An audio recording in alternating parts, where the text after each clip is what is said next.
예, 지금 저기 그 보시는 바와 같이 공사하면서 뭐 여러 가지 선이 굉장히 많은데 그거를 좀 이렇게 서로 이렇게 디스커넥했다가 다시 연결하고 그러는 과정에서 지금 뭐 되는 것도 있고 안 되는 것도 있고 와이파이도 좀 문제가 있는 거 같고 지금 뭐 스피커만 이것만 해도 굉장히 센시티브해져 갖고 볼륨을 요만큼 올렸는데 이만큼 잡히는 거예요 지금. 그래서 하여튼 조금 조절을 좀 해야 되는 게 좀 필요한 것 같은데 예, 좀 양해해 주시고 예. 오늘 또 화창한 날입니다. 꽃샘추위라서 그런지 꽃이 막 피었었는데 안 그래도 지난주, 지지난주에 보니까 꽃이 많이 피었던데 또 갑자기 뭐 얼음 어는 수준까지 내려갔습니다. 온도가. 근데 한 가지 확실한 거는 저희가 저기 뉴욕보다 따뜻합니다. 펜실베니아보다 따뜻하고 저희가 아틀란타보다 따뜻하고. 광고 말씀 잠깐 드리겠습니다. 광고는 뭐 큰 건 없는데 지난 주에 저희가 말씀드렸던 것처럼 우크라이나 그 피난민들 저희가 그 모금해서 저희가 도울 수 있도록 그 모금을 계속합니다. 이달 말까지 하는데 지난 주에 처음 광고를 했으니까 지난 주에 아마 그 헌금하기는 좀 어려웠을 것 같고 하여튼 이번 주부터 좀 시작이 돼서 저희가 잘 모금을 해서 저희가 그 어려운 분들 도울 수 있기를 바랍니다. 그다음에 오늘 저희가 예배 끝나고 당회 오늘 있습니다. 그래서 그렇게 하시고 다음 주에 저희 그 재직교회가 있습니다. 다음 주에 그래서 다음 주에 재직교회 모든 재직들은 꼭 참석해 주시라는 걸 부탁드립니다. 광고는 뭐 오늘 일단 그렇게 하고 오늘 친교가 있죠? 친교가 맛있는 건가요? 네, 오늘 기대를 좀 많이 하겠습니다. 그래서 오늘 저 친교도 하면서 저희 교제 잘 할 수 있도록 그렇게 부탁드립니다. 그리고 이 시간 다 함께 성부와 성자와 성령 삼일주 되신 우리 하나님 함께 예배하겠습니다. 내가 산 자들의 땅에서 여호와의 선하심을 보게 될 줄을 확실히 믿었도다. 너는 여호와를 기다릴지어다. 강하고 담대하며 여호와를 기다릴지어다. 사랑과 은혜가 많으신 하나님 아버지 참으로 감사합니다. 많은 어려움 속에서도 주께서 저희를 사랑하셔서 이곳에 불러주시고 주님을 예배할 수 있는 이 귀하고 복된 자리로 인도하여 주신 것 주님 감사합니다. 이 시간 저희가 모여 주님을 예배하며 경배하며 찬양합니다. 우리의 예배 가운데 함께 하시고 홀로 영광을 받아 주옵소서. 이곳에 참여한 당신의 사랑하는 자녀들에게 하늘의 신령한 위로를 주시며 우리의 마음속에 주님을 향한 더 큰 확신과 믿음을 주시기를 원합니다. 감사와 영광을 주님께 홀로 드리며 우리 주님 되시는 예수 그리스도의 이름으로 기도합니다. 아멘. 시간 다 함께 성시 교독하겠습니다. 사순절 2번 125번 교독문 125번 교독하겠습니다.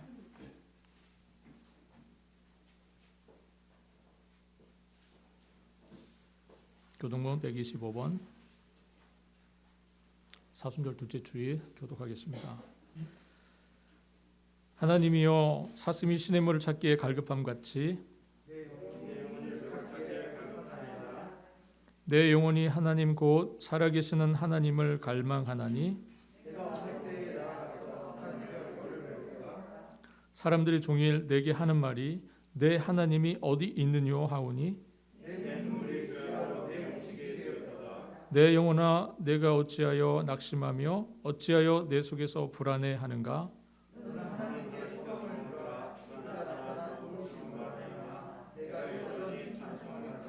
낮에는 여호와께서 그의 인자하심을 베푸시고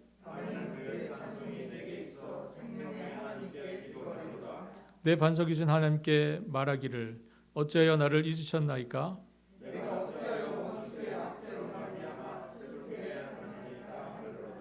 내 뼈를 찌르는 칼같이 내 대적이 나를 비방하여 늘 내게 말하기를 내 영혼아 내가 어찌하여 낙심하며 어찌하여 내 속에서 불안해하는가.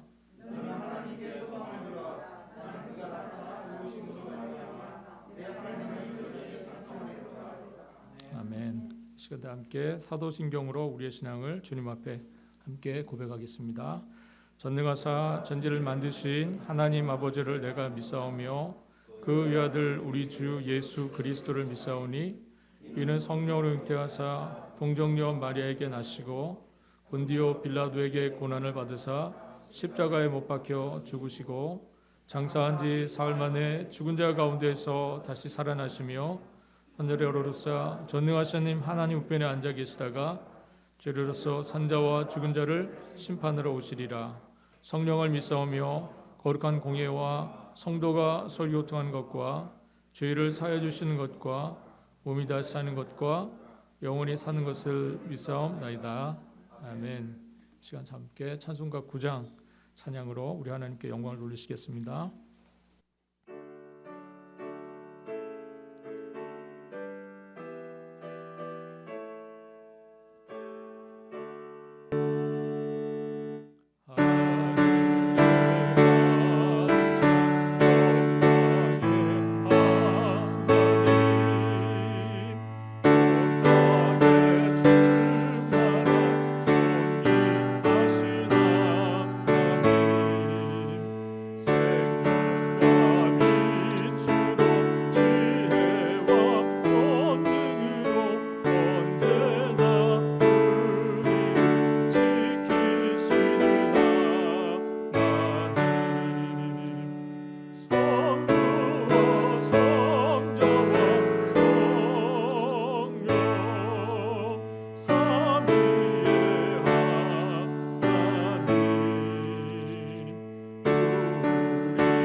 기도하겠습니다.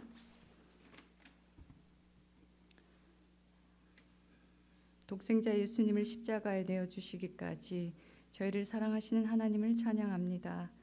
지난 한 주간도 세상에서 살다가 오늘 이렇게 거룩한 주일 예배의 자리로 불러주신 하나님의 은혜에 감사를 드립니다. 이 시간 먼저 저희의 삶을 돌아봅니다. 주님보다 더 간절히 찾아 나섰던 많은 것들이 있었고 주님보다 더 마음을 다해 집중한 일들이 있었음을 고백하오니 용서해 주시고 삶의 우선순위가 주님이 되도록 저희들을 이끌어 주시기를 원합니다. 술 취하지 말라 이는 방탕한 것이니 오직 성령으로 충만함을 받으라 하신 주님, 저희에게 성령 충만을 허락하시어 저희 삶의 중심이 예수님으로 채워지길 원합니다. 오늘 이 시간에도 복음 들고 세상으로 흩어진 많은 선교사님들과 선교의 현장에 하나님의 능력과 빛이 있기를 기도합니다. 아직도 복음을 듣지 못한 많은 영혼들이 말씀 듣고 주님께 돌아오게 하시며 선교의 현장이 황무지가 장미꽃같이 피는 생명이 살아나는 생기의 땅이 되기를 소망합니다. 저희 조국 대한민국의 새로운 대통령을 허락하심에 감사드립니다. 하나님이 주시는 지혜와 능력으로 나라를 다스리게 하시고 하나님을 경외하며 개인적인 사사로운 이익보다는 나라와 국민 전체를 생각하는 하나님의 마음에 합한 진실한 외정자가 되길 기도합니다. 저희가 살고 있는 이 미국 땅도 축복하시어 하나님이 다스리시는 나라 되게 하시고 주님의 말씀 위에 세워져 세상에서 빛과 소금의 역할을 감당하는 선구자적인 나라가 되게 하소서. 사바나 장로교회를 비롯한 세상의 모든 교회가 이 세대에 하나님의 방주 역할을 감당하게 하시고 우리가 말과 혀로만 사랑하지 말고 행함과 진실함으로 사랑하는 귀한 교회 되게 하소서. 오늘 이 예배에 말씀 들고 서신 목사님을 위해 기도합니다. 성령의 두루마리를 입혀주시고 오직 하나님의 말씀만 전하시도록 그 입술을 지켜주소서. 주님의 말씀이 선포될 때마다 저희들의 혼과 영과 및 관절과 골수를 찔러 쪼개기까지 능력 있는 말씀의 시간이 되기를 기도합니다. 처음 시간이오니 마치는 시간까지 오직 성령님만이 이 예배를 주관하시고 하나님 한 분만 영광 받으시는 귀한 예배 되길 기도하며 모든 말씀 예수님의 이름으로 기도합니다. 아멘.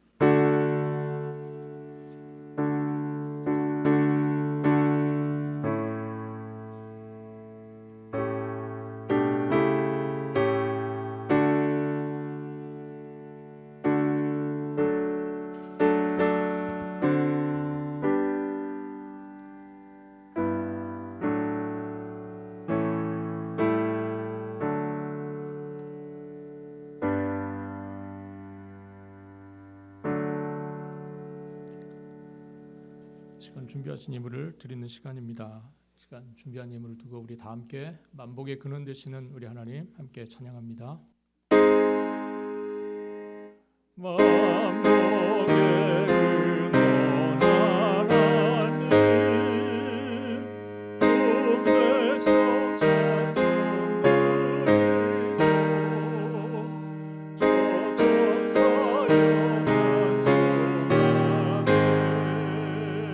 저천사여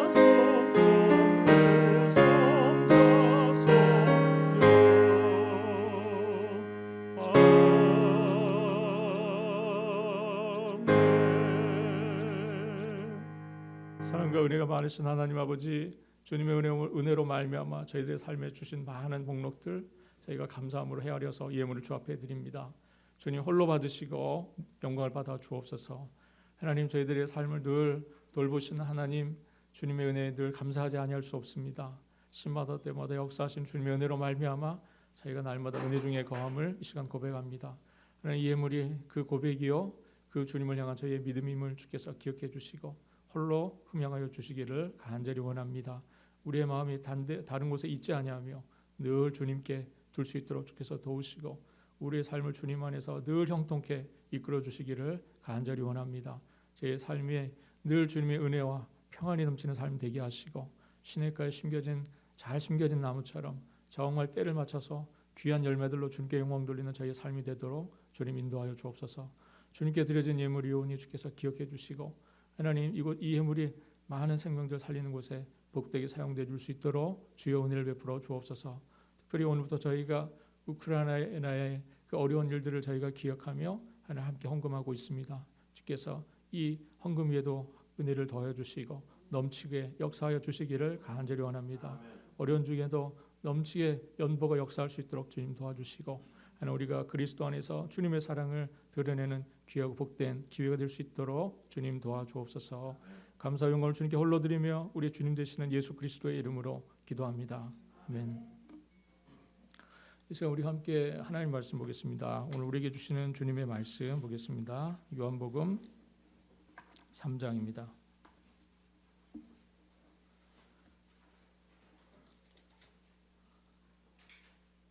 신약성경 요한복음 3장 145쪽입니다.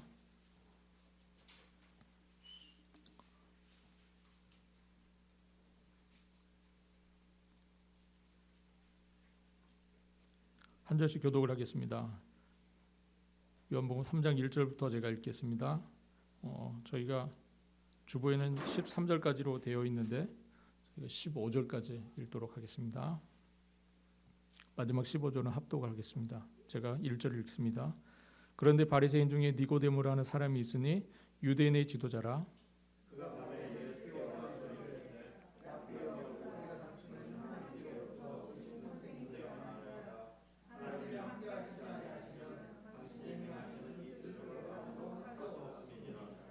예수께서 대답하여 이르시되 진실로 진실로 내게 이르노니 사람이 거듭나지 아니하면 하나님의 나라를 볼 수 없느니라.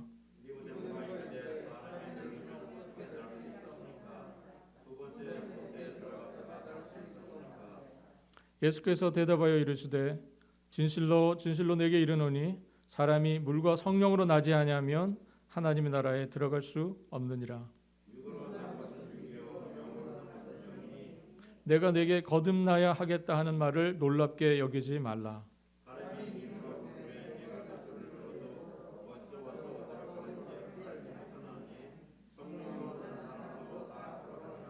니고데모가 대답하여 이르되 어찌 그러한 일이 있을 수 있나이까?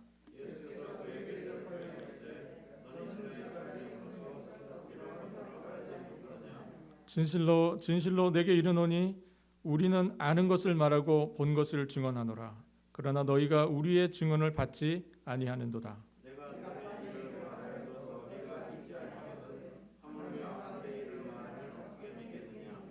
하늘에서 내려온 자 곧 인자 외에는 하늘에 올라간 자가 없느니라. 함께 읽겠습니다. 이는 그를 믿는 자마다 영생을 얻게 하려 하심이니라. 아멘. 여러분들 우리가 소위 신앙생활이라는 것을 하고 있습니다. 여러분들 신앙생활이 무엇이라고 생각하십니까? 뭐가 신앙생활하는 거죠? 너무나 또 어떻게 보면 너무나 막연한 질문일 수도 있을 것 같아요. 저는 신앙생활을 시작한다, 우리가 신앙을 갖는다라고 할 때 이러한 의미가 있다고 생각합니다. 그것은 뭐냐면 신앙이란 우리의 삶과 우리가 사는 이 세상에 대한 우리가 내 삶에 대한 생각 그리고 우리가 살고 있는 이 세상에 대한 우리의 각자의 생각이 있지 않습니까? 그죠? 그 생각에 그 가치관에 대해서 새로운 것을 받아들이는 것, 내 자신에 대한 새로운 이해, 그리고 세상에 대한 새로운 이해를 갖는 것, 그것이 바로 신앙생활이라고 생각합니다. 우리가 신앙생활을 시작한다고 하는 것은 새로운 것을 받아들이는 거죠. 기존에 내가 가지고 있던 나 자신에 대한 생각, 그리고 이웃에 대한, 세상에 대한 그런 생각, 그거를 다 뒤로 하고 새로운 생각, 새로운 가치관, 그것을 받아들이는 것, 그것이 신앙생활이라는 생각이 듭니다. 그래서 어떻게 보면 우리가 신앙으로의 초대, 신앙생활을 한다 하는 것은 새로움으로의 초대, 그리고 그것에 대한 응답이라고 생각해 볼 수 있다는 생각이 듭니다. 어떻게 보면 조금은 낯설게 들려오는 하늘의 음성, 지금까지는 다른 사람을 살라고 하는 그런 하늘의 음성을 듣는 것, 그것이 신앙생활입니다. 그래서 사도 바울이 이런 말씀을 하죠. 고린도후서 5장 17절 말씀, 우리가 너무나 잘 아는 말씀입니다. 그리스도 안에서 그저 보라, 우리는 새로운 피조물이 되었다는 것이죠. 이전 것은 다 지나가고 우리가 새로운 것이 되었도다. 그렇게 말씀한 것처럼 이러한 새로운 삶이 즉 이전과는 완전히 다른, 이전의 삶과 어떻게 보면 결별하는 새로운 삶으로의 시작, 이것이 바로 신앙 생활이라고 할 수 있을 겁니다. 이러한 새로운 삶의 내용을 삼켜보면, 우리가 생각해보면 우리는 결국 어떤 삶을 살게 되죠? 우리는 결국 나이가 들어서 육신이 노쇠해서 결국은 죽음을 맞이하는, 그래서 죽음의 권세 안으로 들어가는 결국 그러한 종국을 맞게 됩니다. 그것은 세상에 태어난 모든 사람이 다 똑같아요. 단 한 사람의, 오고 간 세대에 단 한 사람도 예외가 없는 일입니다. 우리가 모두가 다 죽음을 향해서 달려가죠. 그런데 결국은 죽음에 삼켜지는 그러한 무력한 삶을 살던 우리, 그리고 인생은 그렇게 끝나는 거야 라고 생각했던 우리가 예수 그리스도 안에서 새로운 소망을 갖게 됩니다. 그것은 뭡니까? 바로 부활에 대한 소망이죠. 많은 세상 사람들이 자신의 삶과 결국 우리 인생이 가는 것은 죽음이라고 생각하고 다 그렇게 살아가고 있는데, 우리가 예수 그리스도 안에서 우리가 신앙생활을 시작하면서 갖게 되는 것은 뭡니까? 인생은 그렇게 끝나는 게 아니야. 물론 세상 안에서는 그렇게 끝날 수 있어요. 그러나 예수 그리스도 안에서는 우리가 죽음으로 끝나는 것이 아니라 영원한 생명으로, 부활로 나아간다 하는 새로운 가치관을 받아들이고 살게 되는 겁니다. 그리고 결국 인생이라고 하는 것은 애쓰고 수고하다가 결국 어떻게 보면 이 일과 어떤 이 세상의 모든 그런 어떤 수고로움을 어떻게 보면 노예처럼 우리가 짊어지고 인생 살아가는 거라고 생각했던 우리가 예수 그리스도 안에서 하나님의 자녀가 되고 결국 짐스러운 모든 것에서 노예처럼 살았던 우리가 하나님의 자녀로서의 기쁨, 하나님의 자녀로서의 특권, 영광, 이런 거를 우리가 갖게 되었다 하는 겁니다. 새로움으로의 초대죠. 세상에서 우리가 살았다면 전혀 우리가 알 수 없었던 그 일이 예수 그리스도 안에서 새롭게 펼쳐지는 것, 그것이 바로 신앙생활입니다. 이전과는 전혀 새로운 삶, 어떻게 보면 낯설고 우리가 가보자 하는 것으로의 초대, 이것이 바로 신앙생활입니다. 우리는 예수 그리스도 안에서 새로운 삶으로의, 새로운 차원으로의 그 삶의 초대를 받은 사람들입니다. 그래서 신앙은 이전과는 완전히 결번된 새로운 삶으로의 시작이고 그 여정이라고 할 수 있을 겁니다. 오늘 본문에 보니까 유대의 한 지도자라고 소개된 니고데모가 예수님을 찾아옵니다. 그는 바리새인이었고요, 유대인의 지도자였습니다. 그는 모든 유대 사람들도 존경을 받는 아주 학식이 있고 품위가 있고 존경을 받는 그런 사람이었습니다. 그런데 이 사람의 이름이 요한복음에 두 군데 더 등장을 합니다. 그 상황들을 보면 이 사람은 예수님의 제자는 아니었지만 예수님에 대해서 상당한 남다른 그런 남모르는 호의를 갖고 있었던 그런 사람으로 보입니다. 근데 니고데모가 예수님께 관심을 갖게 된 이유가 오늘 본문 2절에 소개되어 있습니다. 그것은 바로 예수께서 행하시는 기적들을 그가 보았기 때문입니다.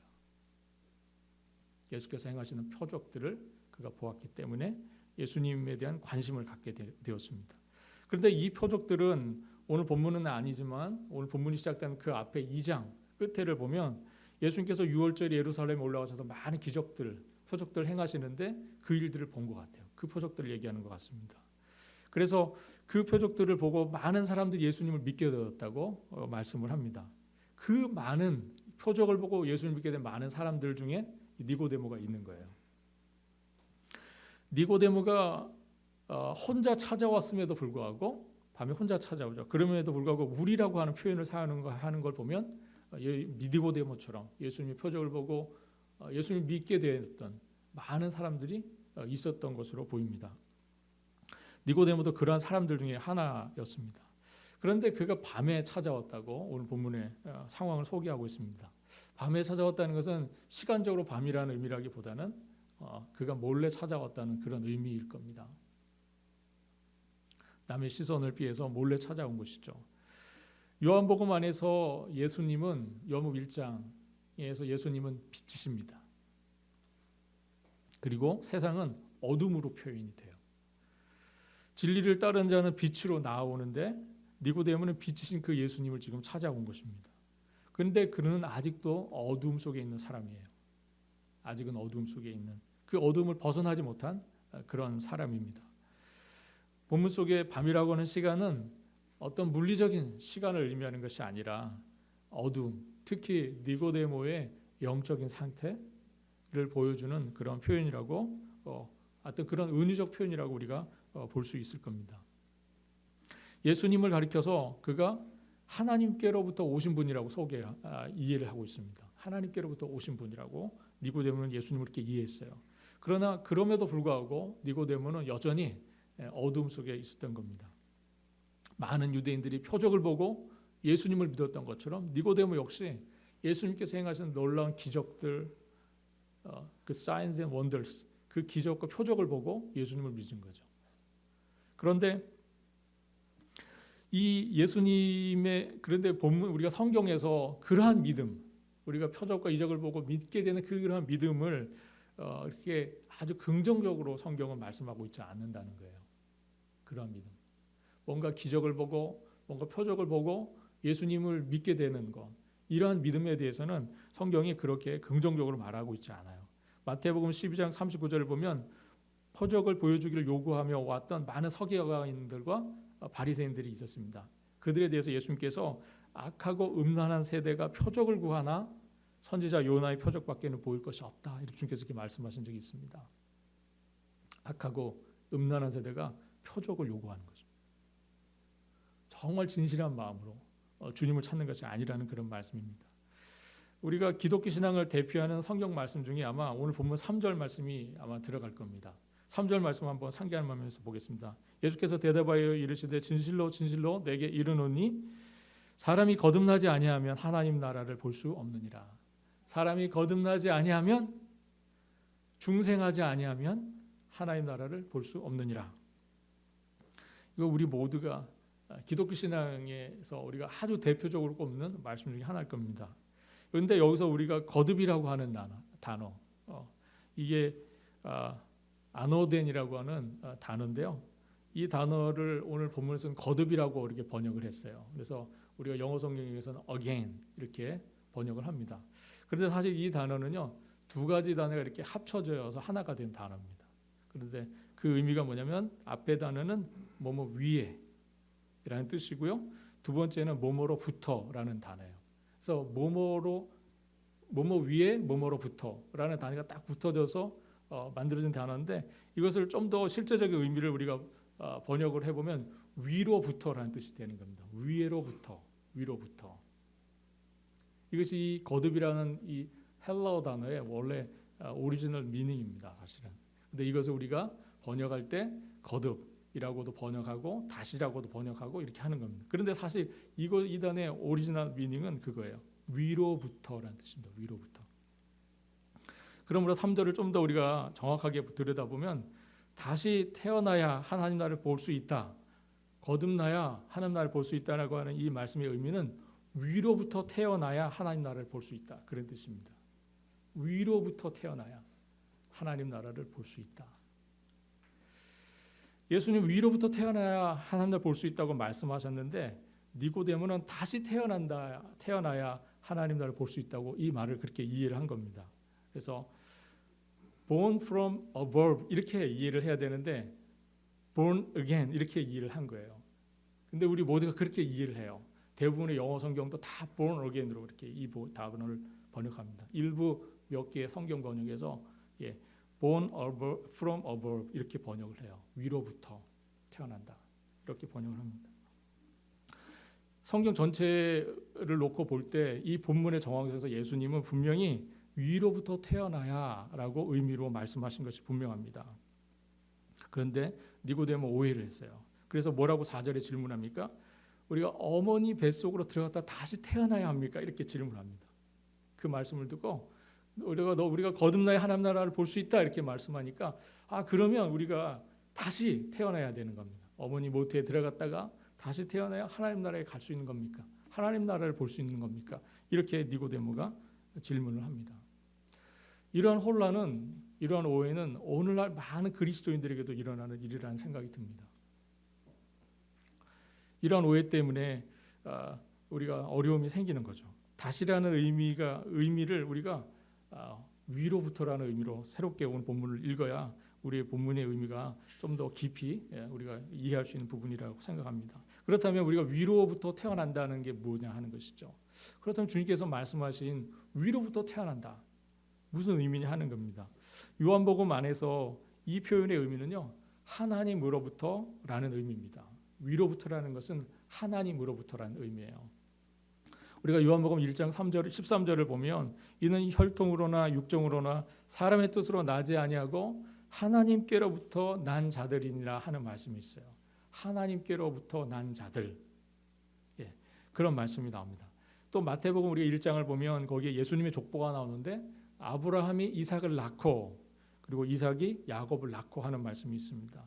이것처럼 아버지가 아들을 낳듯이, 좀 이상하게 들릴 수 있지만 성경적 개념에서 아버지가 자녀를 낳는 거예요. 하나님께로부터 난 자들이라는 말은 하나님이 그를 낳았다, 그런 뜻입니다. 하나님이 그를 낳았다. 그리고 하나님의 자녀가 되었다, 그런 뜻이 되는 겁니다. 그러므로 3절에 예수님이 하신 말씀의 의미는 하나님의 자녀들만이, 즉 위로부터 난 자들, 하나님께로부터 난 자들, 즉 하나님의 자녀들만이 하나님 나라를 볼 수 있다 하는 주님의 말씀이 되는 겁니다. 예수님이 사셨던 이 고대 세계에서, 고대 사회에서 사람의 신분은 그 사람의 출생과 직결되어 있습니다. 그가 어떠한 출생이 있느냐가 그 사람이 어떠한 신분을 갖느냐를 결정하는 겁니다. 귀족의 자녀들은 자연스럽게 귀족이 됩니다. 그러나 안타깝게도 노예의 자녀들은 노예가 되는 거예요. 출생 신분은 한 사람의 생애 전체를 결정짓는 아주 중요한 요소가 됩니다. 중간에 신분이 바뀌는 일 거의 없고요, 엄격히 금지가 되었습니다. 그 시대에는. 따라서 출생을 통한 신분, 즉 너의 아버지가 누구냐를 묻는 것, 이게 굉장히 중요한 일이었습니다.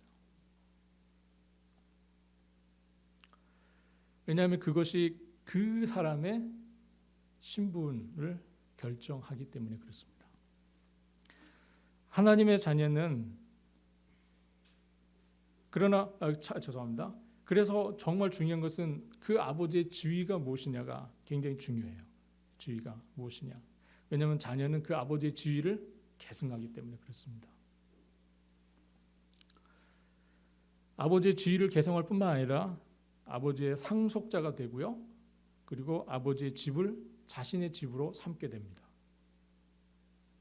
이 모든 것이 출생, 즉 태어남과 더불어 결정이 되었어요. 그런 시대입니다. 이 시대가.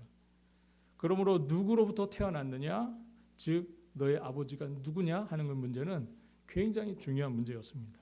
그 사람의 정체성을 결정하는 아주 중요한 문제였습니다. 그래서 위로부터 태어난다는 것, 즉 하나님의 자녀로서의 이 의미가 갖는 것은 우리가 하나님의 자녀라고 하는, 즉 우리가 위로부터 태어났다, 우리가 위로부터 출생하였다 하는 이 문제는 우리가 하나님의 자녀라고 하는 아주 중요한 문제가 된다 하는 것입니다.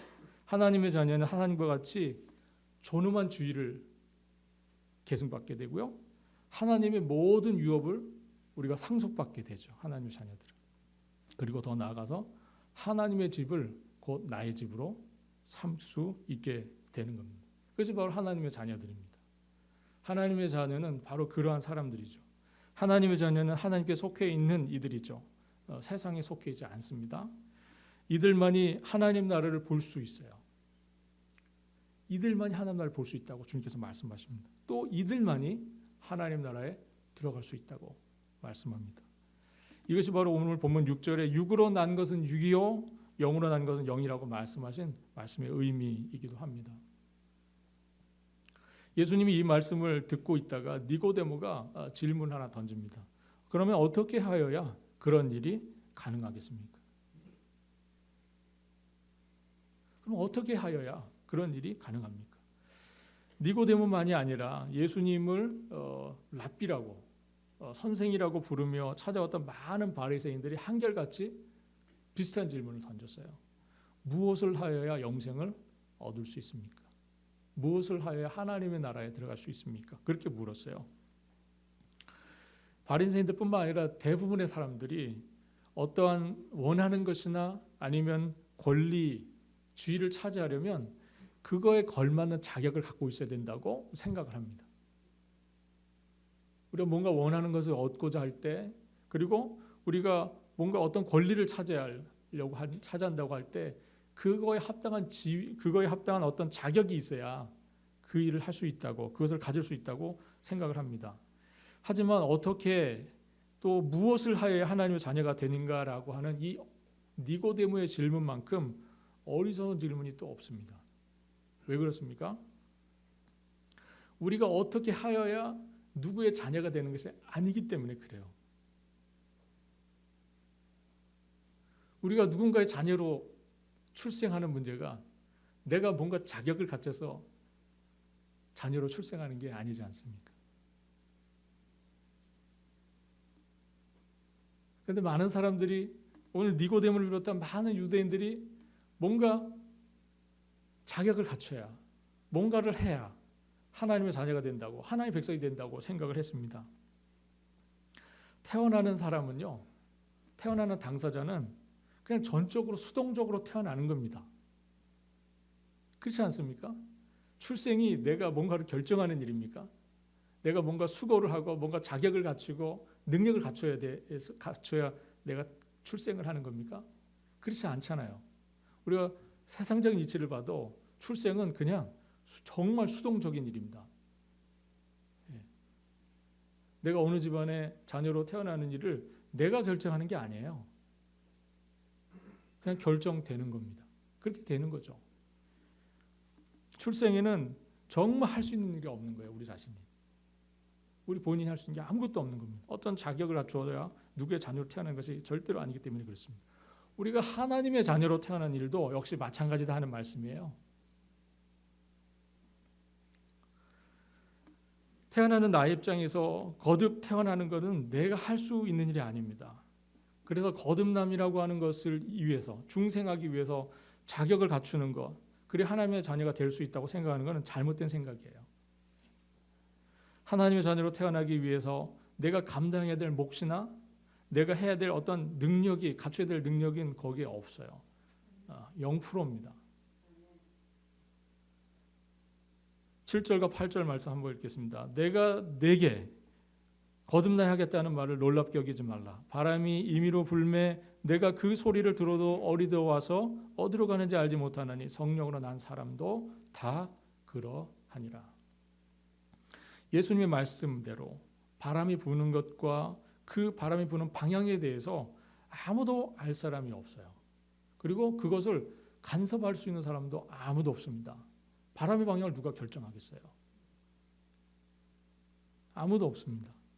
위로부터 나는 것, 위로부터 태어나는 것, 그 일 역시 우리가 거듭남이라고 말하고 중생이라고 말하는 그 일 역시 신비로운 사건이라 하는 겁니다. 신비로운 사건이고 전적으로 성령 하나님께서 하시는 일이시다 하는 그런 말씀입니다.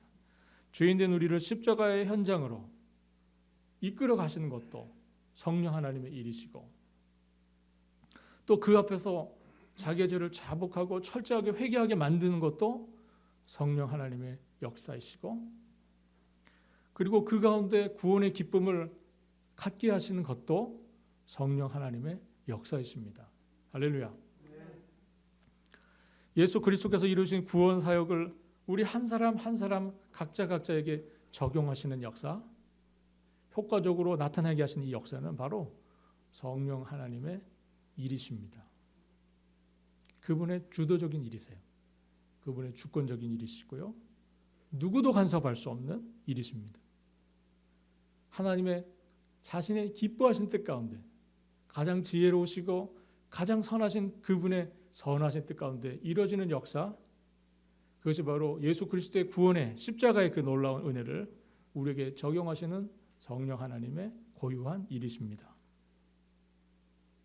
여기는 사람의 노력이나 공로, 자격, 능력 따위가 전혀 관여될 수 없습니다. 누가복음 15장을 보면 우리가 잘 알고 있는 탕자의 비유가 나옵니다. 거기 두 아들이 등장을 하죠.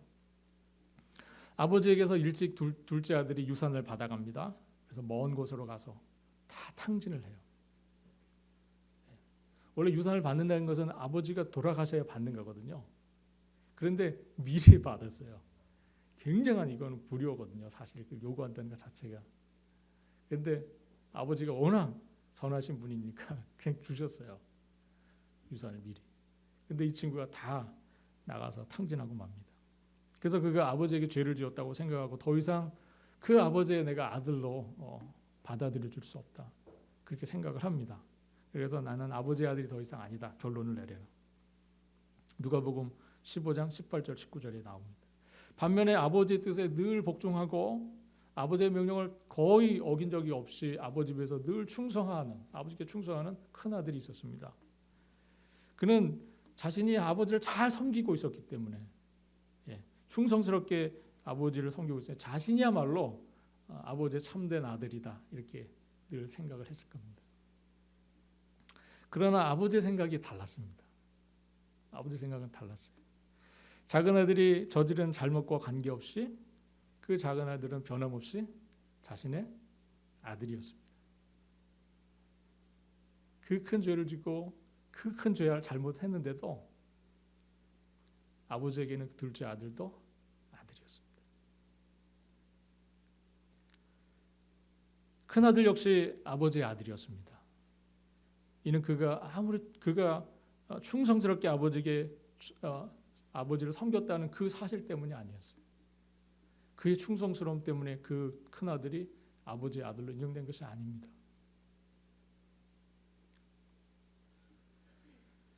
그래서 자신의 죄에 대해 더 이상 아버지의 아들이 아니라고 여겼던 그 작은 아들도 틀린 생각을 한 거지만 자신의 의로움 때문에 자신은 그 아버지의 아들의 지위를 갖는다고 유지한다고 생각했던 큰 아들의 생각도 역시 잘못된 생각이었습니다. 그런 의미에서 무엇을 해야 위로부터 날 수 있습니까?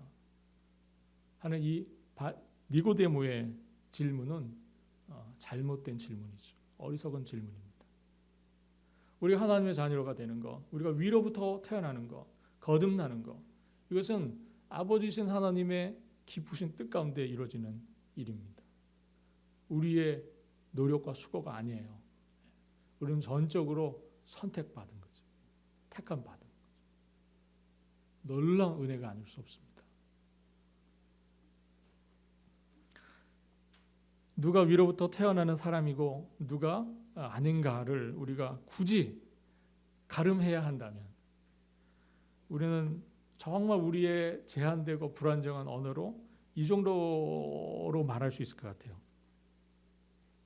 자신이 위로부터 태어났다는 사실을 받아들이는 사람, 자신이 이 위로부터 태어났다, 거듭났다는 것을 받아들이는 사람, 곧 믿는 사람이 위로부터 태어난 사람일 겁니다. 여전히 이해하지 못하고 있는 니고데모에게 예수님께서 14절과 15절의 말씀을 하십니다. 한번 같이 보겠습니다. 오늘 보면 마지막 두 절인데요. 모세가 광야에서 뱀을 든 것 같이 인자도 들려야 하려니 이는 그를 믿는 자마다 영생을 얻게 하려 하심이니라. 예수님은 니고데모에게 그가 너무나 잘 알고 있었던 민수기 21장의 사건을 이야기하십니다. 민수기 21장의 사건은 뭐죠? 이스라엘 백성들이 출애굽한 후에 광야에서 40년을 지낼 때 있었던 일입니다. 이 사람들이 초반에 있었던 일인데요. 이 사람들이 출애굽 후에 광야길에 들어서니까요. 너무나 힘든 거예요. 이 광야길이요. 너무나 힘듭니다. 그래서 이들이 불평하기 시작하죠. 힘들고 너무 지쳐서요. 우리를 왜 애굽에서 불러내어서 이 광야에서 죽게 하시냐고 불평하기 시작합니다. 우리가 이곳에는 먹을 것도 마실 것도 없다고 물도 없다고 불평하기 시작하면서요. 정말 이 하찮은 음식이 진리다 이렇게 얘기를 해요. 여기서 이 하찮은 음식은 뭡니까? 그렇죠. 정말 혐오스럽다. 정말 싫다. 우리 아이는 요즘 우리 젊은 세대는 정말 짜증나는 그렇다고 얘기를 하는 거예요. 이 백성들이요. 엄청난 불평을 쏟아냅니다. 이제 하나님께서 그 원망하는 그들 가운데 불뱀을 보내시죠. 불뱀을 보내서 불뱀에 물려 죽게 하십니다. 모세가 급히 이 백성들 위해서 기도하였고요. 그때 하나님께서 알려주신 방법이 놋뱀을 만들어서 장대에 달아서 높이 들게 하는 일이었습니다. 그리고 그것을 바라보는 자, look up, 바라보는 자, 그는 살게 될 거다. 그렇게 말씀하십니다. 그 이야기를 우리 주님께서 지금 15절에서 말씀하시는 겁니다. 그러면서 우리 주님께서 뭐라 그러냐면 장대에 높이 달린 놋뱀을 바라보면 살았던 그 믿음을 가졌던 사람들처럼 십자가에 달린 인자, 즉 앞으로 십자가에 달리게 될 본인을 바라보는 자, 그 자는 살 것이다 이렇게 말씀하시는 겁니다. 그 광야에서 불뱀에 물려 죽었다가 죽을 때 놋뱀을 살고자 하는 마음으로 바라봤던 이들이 살아난 것처럼 십자가에 달려서 죽게 된 예수 그리스도를 살고자 하는 마음으로 바라보는 자는 살게 될 것이다. 주님께서 그렇게 말씀을 하신 겁니다. 위로부터 태어난다는 것이 바로 이것입니다. 위로부터 계시된 방식, 위로부터 알려진 방식, 우리가 생각하고 우리가 만들어내는 방식과 지혜가 아니라 하나님께서 알려주신 지혜, 하나님께서 우리에게 계시하신 방식을 따라가는 겁니다. 그것이 위로부터 난 지혜를 쫓는 것이고 그것이 위로부터 하나님께서 우리에게 주신 그 가운데 우리가 구원을 찾아가는 일이 되는 겁니다. 바라봄으로 다시 살리시는 이것이 하나님의 결정하신 방법이었어요. 하나님 제시하신 방식입니다. 이래야 너희가 산다는 거였어요. 그것에 대해서 믿음을 가지고 응답하는 것, 그것이 정말 중요합니다. 우리가 이 죄로 말미암아 죄의 삭슨 사망이라고 하는 이 세상 속에서 결국 죽음으로 치닫는 우리가 거기에서 유일하게 생명을 위한 탈출구를 찾을 수 있는 것, 그것은 바로 십자가 달린 예수 그리스도를 바라보는 겁니다. 하나님께서 위로부터 우리에게 주신 지혜예요. 예수 그리스도는 하나님의 지혜이십니다. 하나님께서 우리를 정말 사랑하셔서 우리를 살리시고자 우리에게 제시하신 방식이십니다. 그것이 위로부터 난 지혜이고 그것이 위로부터 난 거듭남이고 그것이 바로 위로부터 오는 그것을 따라가는 새로운 삶으로의 시작입니다. 십자가에 달린 예수 그리스도가 이 세상을 구원하는 하나님의 지혜라는 사실을 여러분 확신하실 수 있기를 바랍니다. 십자가 희생과 헌신으로 세상이 이기고 승리하는 것, 그것이 바로 하나님의 지혜세요. 정복하고 군림하고 이기는 것처럼 보이는 것이 마치 승리하는 것처럼 보이지만 그것은 하나님의 방식이 아니십니다. 하나님 세상을 구원하시기 위해서 그 당시 제국 로마를 선택하지 않으셨어요. 하나님은 그 세상을 구원하시기 위해서 팔레스타인 그 변두리에 조그만 시골의 한 청년을 하나님이 예수를 그곳에 보내셔서 그 예수를 통해서 하나님께서 세상을 구원하셨다 하는 겁니다. 우리가 세상의 방식으로 계산해보고 따져보면 로마처럼 강력한 것이 좋죠. 그것이 승리할 것 같이 보입니다. 그러나 하나님의 지혜는 거기에 있지 않습니다. 하나님의 지혜는 예수 그리스도를 통해서 세상을 구원하시는 것입니다. 십자가 앞에 나아가 실패한 자처럼 보이는 그 예수의 죽음을 통해서 우리를 향하신 하나님의 사랑을 느끼는 자, 그 십자가에서 죽어가는 그 예수를 바라보며 거기서 하나님의 사랑을 맛보는 자, 그 자가 바로 구원을 얻는 겁니다. 아버지의 사랑을 믿는 이가 자녀이듯이, 아버지의 사랑을 확신하는 자가 자녀이듯이 하나님의 사랑을 믿는 이가 하나님의 자녀입니다. 이 하나님의 아들인 예수의 이름을 믿는 것이 바로 우리가 하나님의 자녀임을 믿는다는 것이죠. 영접하는 자 곧 그 이름을 믿는 자들에게는 하나님의 자녀가 되는 권세를 주셨다고 요한복음 1장 12절에서 말씀합니다.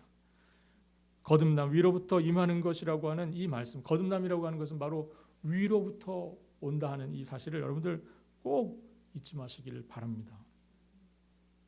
우리가 정말 뭔가 구호를 외치고 우리가 개혁을 외치고 우리가 힘을 모으고 규칙을 세우고 업적을 쌓는 것이 하나님의 은혜를 입는 방식이 아니라는 것을 기억하셔야 합니다. 하나님이 베풀어 주신 은혜는 정말 하나님의 선하신 뜻에 있습니다. 그래서 우리가 주님 앞에 우리의 공로를 얘기하지 아니하고 우리가 주님 앞에 엎드릴 때마다 살려달라고 불쌍히 여겨달라고 기도해야 하는 이유가 바로 거기에 있습니다.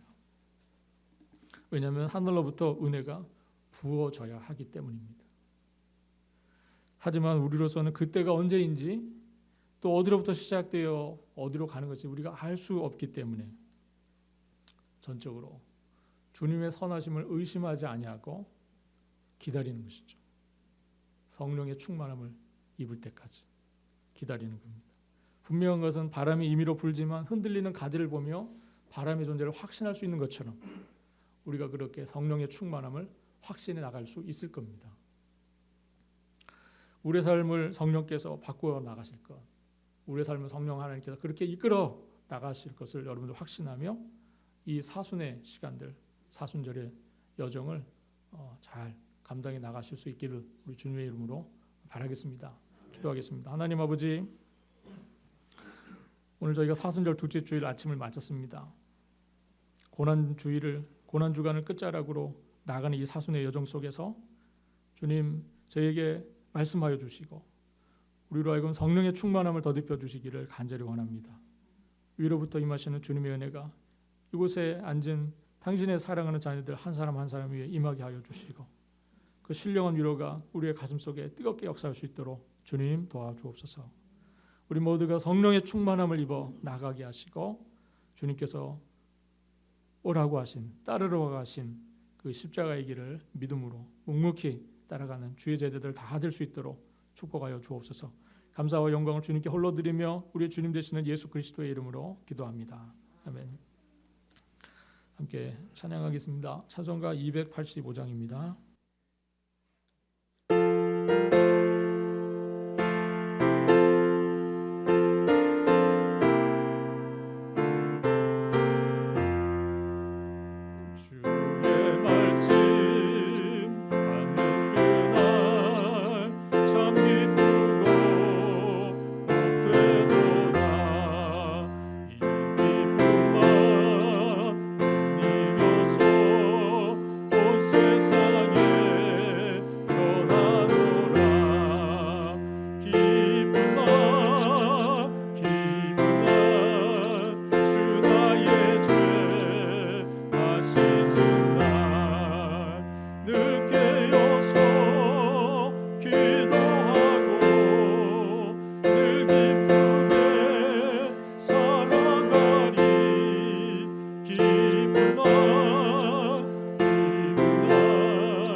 지금은 우리의 주님 되시는 예수 그리스도의 은혜와 하나님 아버지의 사랑과 성령의 교통 위로 충만하심이 주님 앞에 머리를 숙인 당신의 사랑하는 자녀들 위해 지금부터 영원토록 함께 계실지어다.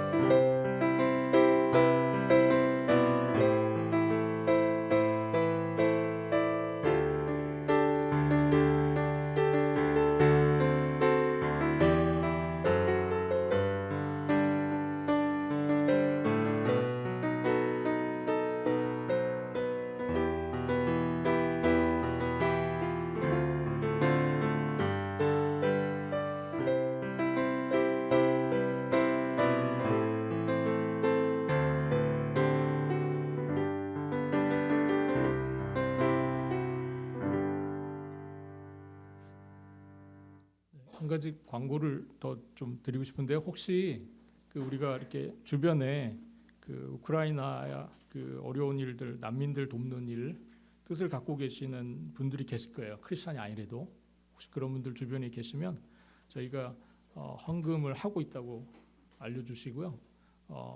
이렇게 받아주시면 저희가 그것을 사바나 적십자 레드크로스에 저희가 전달해서 우크라이나 어려운 분들에게 전달하는 그 길이 있습니다. 그러니까 물론 여러분들 사바나 레드크로스 적십자 거기에 홈페이지 들어가서 직접 하셔도 되지만 혹시라도 뜻을 이렇게 우리가 이런 걸 하고 있으니까 뜻을 같이 하고 싶으신 분들이 주변에 계시면 말씀해 주시고 이렇게 연보에 헌금에 동참해 주실 수 있다고, 이 길을 통해서 그분을 도울 수 있다고 이렇게 좀 주변에 알려주시는 것도 좋겠다는 생각이 듭니다. 여러분들 많은 협조를 부탁드립니다.